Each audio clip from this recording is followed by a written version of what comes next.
नमस्कार साथियों। असल मायने में हमने अब रूस के साथ में यही समझौता कर लिया है। समझौते को अगर तोड़ मरोड़ कर कहा जाए तो वो ये है कि रूस की सेनाएं भारत में प्रेजेंट रहेंगी। अब भारत में प्रेजेंट रहेंगी से क्या मतलब है, आज के सेशन में हम डिस्कस करेंगे।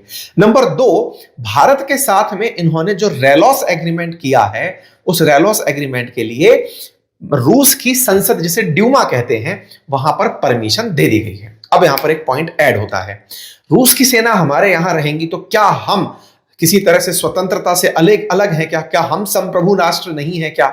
हमारे यहां किसी दूसरे की सेना कैसे रह लेगी? मालदीव जैसा चिन्नू सा देश जिसमें भारत की सेना रही तो उसने इंडिया आउट कैंपेन चला दिया, हम यहां पर कैसे अब उनकी सेना को रहने देंगे? तो देखो, आंसर तो आपके दिमाग में बन चुका है कि असल मायने में जब अमेरिका की सेना पाकिस्तान में थी तो अमेरिका खड़ा हुआ था पाकिस्तान के साथ जाकर के। अब अगर रूसी सेना भारत में रहेगी तो भारत के साथ रूस खड़ा रहेगा। ये आंसर आप बना चुके हैं, लेकिन मैं आपको एक चीज और ऐड कर देता हूं मेरे प्यारे साथियों। रूस भारत के साथ हमेशा उन समयों पर खड़ा हुआ है जब अमेरिका पाकिस्तान के साथ चला गया है। ये इतिहास गवाह है। 1971 में भी अमेरिका भारत पर चढ़ाई करने के लिए अपना जंगी जहाज भेज दिया था। ये तो रूस के द्वारा भारत की रक्षा के लिए भेजे गए जहाज थे, जिनके चलते अमेरिका ने भारत पर हमला नहीं किया। कुल मिलाकर के पावर को बैलेंस करने के लिए भारत ने रूस के साथ एक एग्रीमेंट कर लिया है जिसका नाम रेलॉस एग्रीमेंट है। बाय द वे, अभी पुतिन की यात्रा होना बाकी है, वो कल आएंगे, उससे पहले ही संसद से परमिशन आ चुकी है। लेकिन सर, सवाल तो बड़े बनेंगे, क्या भारत ऐसा कर सकता है? क्या भारत दूसरे देश की सेना को यहां रहने दे सकता है? तो मैं आपको जवाब में दे दूं, एग्रीमेंट में कहा यह गया है कि भारत की सेना रूस के air bases, ports, military bases, इनका उपयोग कर पाएंगी। अब भारत को जाकर के तो जंग लड़नी नहीं है सेंट्रल एशिया में, हमें तो अपनी जंग में रूस का साथ चाहिए। लेकिन एग्रीमेंट में जब दो तरफा बात हो जाती है तो लगता है कि हमें बराबर ट्रीटमेंट दिया गया है। बस उसी बराबर ट्रीटमेंट के लिए आज का सेशन है, क्योंकि पुतिन की यात्रा के साथ ही चर्चाओं में रेलोस एग्रीमेंट चल रहा है। भारत और रूस के बीच के जो बेहतरीन संबंध हैं, उनके अंदर एक नया अध्याय जुड़ गया है। लगातार प्रयास किए जा रहे थे, फाइनली जो एग्जीक्यूट हुआ है दैट इज रेलोस एग्रीमेंट, जिसमें हम लॉजिस्टिकली एक दूसरे की जगह का उपयोग करेंगे। हेडलाइन बनती है, रशियाज पार्लियामेंट रेटिफाइज की pact on military logistic support with India. इस रेलोस एग्रीमेंट के साथ इसे नाम दिया गया रेलोस डिफेंस पैक्ट, और यह प्रेसिडेंट पुतिन की भारत यात्रा से पहला होना अपने आप में एक बहुत बड़ी उपलब्धि माना जा रहा है। आपको ज्ञात होगा कि पुतिन 4 और 5 दिसंबर को भारत की यात्रा पर हैं, आधिकारिक दौरे पर हैं। 2022 के बाद में उनका कोई भी दौरा भारत में नहीं हुआ है। वर्ष 2000 से भारत और रूस के बीच में यह एग्रीमेंट है कि हम दोनों राष्ट्राध्यक्ष एक साल भारत में तो एक साल रूस में मिलेंगे। ऐसे में भारत के प्रधानमंत्री 2024 में रूस में गए थे, वहीं अब रूस के राष्ट्रपति भारत आ रहे हैं। वर्ष 2021 के बाद जब 22 में जंग शुरू हुई, तब दोनों की यात्राएं जो है वो रुक गई। 22 और 23 में किसी ने भी किसी देश की यात्रा नहीं की थी, जिसे अमेरिका ने अपनी कूटनीतिक जीत माना था। लेकिन 2024 में भारत ने यात्रा को पुनः बहाल किया और पुरानी शर्तों को मानते हुए एक दूसरे देशों की यात्रा जारी रखी। कुल मिलाकर के रशियन ड्यूमा ने आज Indian defence treaty for troops deployment पर साइन कर दिया है। यह बात जैसे ही बाहर निकल कर आती है, दुनिया भर से प्रतिक्रियाएं अलग अलग तरीके से आना शुरू हो जाती हैं। ये छोटी मोटी बात नहीं है। मैं आपको फिर से ये बता दूं कि इस एग्रीमेंट के मायने आने वाले समय में गहरे निकलेंगे। आप में से कुछ लोग कहेंगे, सर हमने तो जितनी जानकारी ली है, ऐसे ही लेमोआ करके एग्रीमेंट यूएस के साथ भी तो है, लॉजिस्टिक एक्सचेंज बिल्कुल है। केवल अमेरिका ही नहीं, और भी देशों के साथ हमारे एग्रीमेंट्स है। पर मुसीबत क्या है, अमेरिका भारत के साथ तो बिल्कुल डेमोक्रेटिक तरीके से एग्रीमेंट किया, लेकिन पाकिस्तान के साथ गुप्त तरीके से एग्रीमेंट किया हुआ था। गुप्त तरीके से एग्रीमेंट का मतलब क्या हुआ कि पाकिस्तान को इस तरह से रखा गया था कि तुम्हें पब्लिक में नहीं बताना है कि हम तुम्हारे यहां पर अपने कीमती हथियार रखे हुए हैं या तुम्हारा उपयोग मिसयूज हम कर रहे हैं। पाकिस्तान को चाइना के अगेंस्ट यूज करने के लिए नूर खान एयरबेस देना पड़ा था। इस चलते वो ज्यादा सपोर्टिव चला गया अमेरिका पाकिस्तान के साथ। भारत के केस में रूस का बहुत लंबा दोस्ती रहा है। ऐसे में रूस के साथ हम ये एग्रीमेंट साइन करके अपने ट्रस्ट को एक लेवल और ऊपर लेकर जा रहे हैं। कुल मिलाकर के इस रेलोस एग्रीमेंट के चलते दोनों देशों की सेनाएं, मिलिट्री बेस, पैरामिलिट्री फैसिलिटीज, संसाधन सभी एक दूसरे देश में साझा किए जा सकेंगे। इसके तहत उनके फाइटर जेट्स में भारत में फ्यूल भरा जा सकेगा, वॉरशिप भर सकते हैं, मिलिट्री बेस में वो लोग डेरा डाल सकते हैं, लॉजिस्टिक सुविधाओं का वो उपयोग कर सकते हैं। मेरे प्यारे साथियों, इसके लिए लगातार लंबे समय से प्रयास चल रहा था। 2024 में भी ये प्रयास हुआ था, लेकिन ये हो नहीं पाया था। भारत के द्वारा फरवरी 2025 में भी फाइनली पुतिन की यात्रा से एक दिन पहले ही रूस की संसद यानी ड्यूमा के द्वारा इस पर अब काम बढ़ा दिया गया है। बस इसमें प्रोविजन ये रखा गया है कि युद्ध के समय पर यूज ना हो पाएगा। युद्ध का समय अब ये कौन तय करेगा?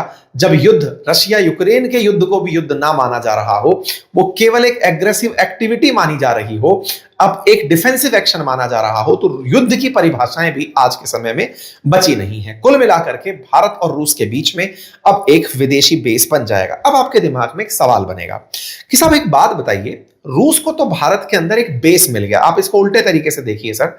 आज रूस भी दुनिया के 12 देशों में 52 जगह पर अपने मिलिट्री बेसेस रखता है। अमेरिका 80 देशों में 750 मिलिट्री बेस रखता है। इससे भारत को क्या मिला? अमेरिका के लिए तो चलो पाकिस्तान खड़ा है, रूस के लिए अब भारत भी खड़ा हो गया। हमें अल्टीमेटली मिला क्या? हमने कहा कि अब अमेरिका के सामने रूस हमारा साथ देगा, ये मिला।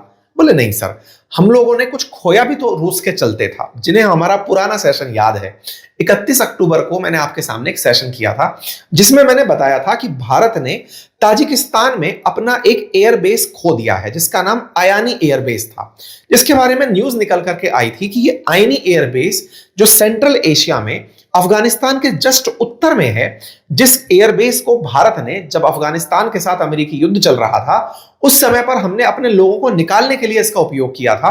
ताजिकिस्तान से हम पाकिस्तान को कंट्रोल करने के लिए इस आयानी एयरबेस का यूज कर रहे थे, लेकिन ये एयरबेस रूस और चाइना के चलते ताजिकिस्तान ने रिन्यू नहीं किया भारत के साथ और ये हमसे दूर चला गया। सवाल बड़ा बना कि जब रूस ने हमारा एयरबेस जो ताजिकिस्तान में था वो हमसे ले लिया, तो हमें फिर किस तरह से उसका साथ देना चाहिए। यहां पर ध्यान से सुनिएगा, ये जो रेलोस एग्रीमेंट हमने किया है, ये एग्रीमेंट असल मायने में ताजिकिस्तान में यानी कि सेंट्रल एशियन कंट्रीज में जो आयनी एयरबेस था, जिसके चलते भारत एयरबेस का उपयोग करना चाह रहा था लेकिन नहीं कर पाया था, ये एग्रीमेंट उसका काउंटर बनेगा। अब भारत ताजिकिस्तान नहीं, असल मायने में पूरे रूस के एयरबेस को यूज कर पाएगा अपने लिए। अब आप पूछेंगे रूस का एयरबेस यूज करने से हमें क्या फायदा?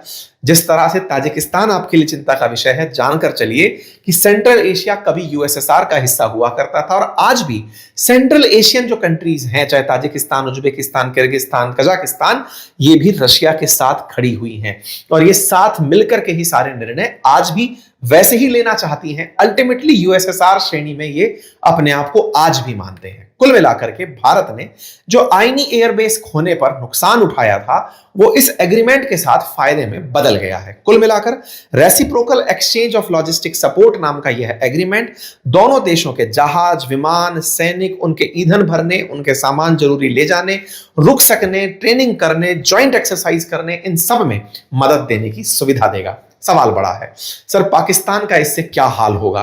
देखिए, पाकिस्तान को अब तक यह घमंड था कि अमेरिका उसके साथ खड़ा है और इसी कारण से वो जहां तहां मंच पर भारत के खिलाफ अनर्गल बयानबाजी, फेक न्यूज स्प्रेडिंग, ये सब कर रहा था।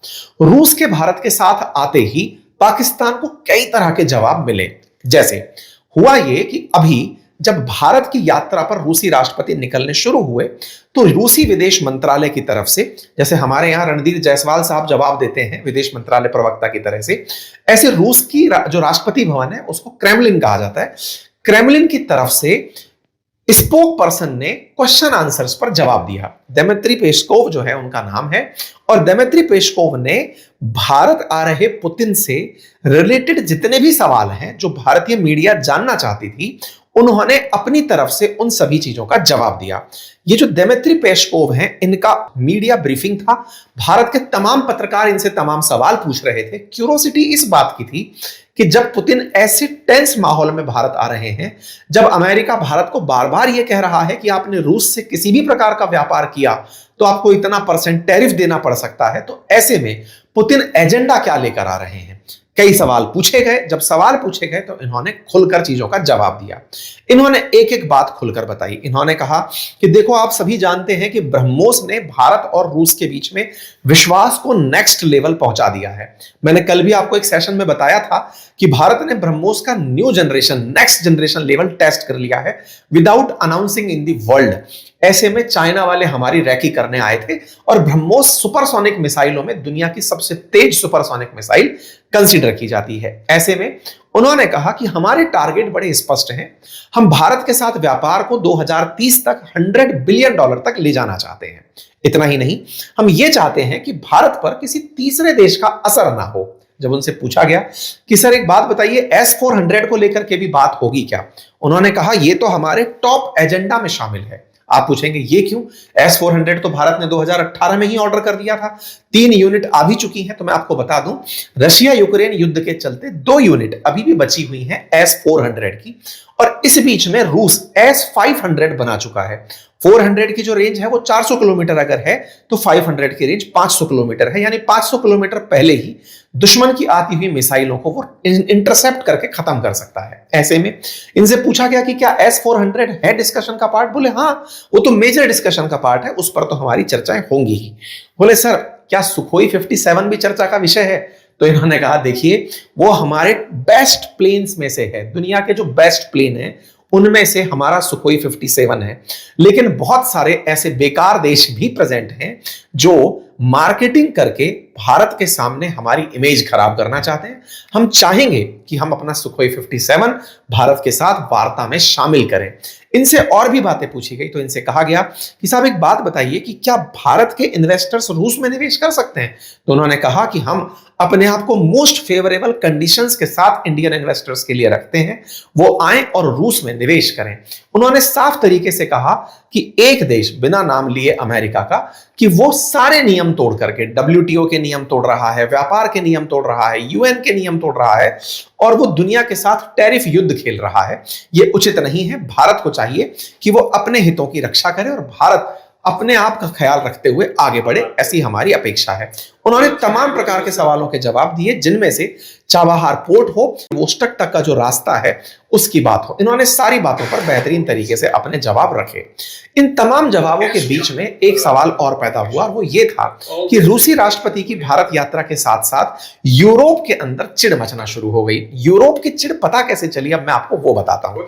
असल मायने में टाइम्स ऑफ इंडिया के ग्रुप की तरफ से असल मायने में एक पेज प्रकाशित होता है और वो पेज जो प्रकाशित होता है वो भारत के अंदर काफी ज्यादा चर्चा का विषय बन जाता है। होता क्या है, टाइम्स ऑफ इंडिया के एडिटोरियल में 3 देश के एम्बेसडर्स में जर्मनी, फ्रांस और ब्रिटेन, तीनों के एम्बेसडर्स ने अपनी तरफ से एक कॉलम लिखा, जिसमें उन्होंने लिखा कि दुनिया चाहती है कि यूक्रेन वॉर खत्म हो, लेकिन रशिया इस बात के लिए बिल्कुल भी सीरियस प्रतीत नहीं होता। भारत में नियुक्त हुए राजदूत, जो कि फ्रांस के हैं, जर्मनी के हैं, यूके के हैं, तीनों मिलकर भारत के एक अखबार में रूस के खिलाफ एक बयान लिख देते हैं। जैसे ही ये बयान आता है, रूस तो इस बात से चिढ़ता ही है, भारत का विदेश मंत्रालय भी चिढ़ जाता है कि भाई ये क्या है, हमारे देश में एक विदेशी आने वाला है, विदेश राष्ट्र अध्यक्ष आने वाला है और आप इस अखबार में उन देशों के राजदूतों से अपने यहां पर लेटर लिखवा रहे हो और वो उनके खिलाफ चला जाए। इस हरकत का सब तरफ विरोध हो रहा है।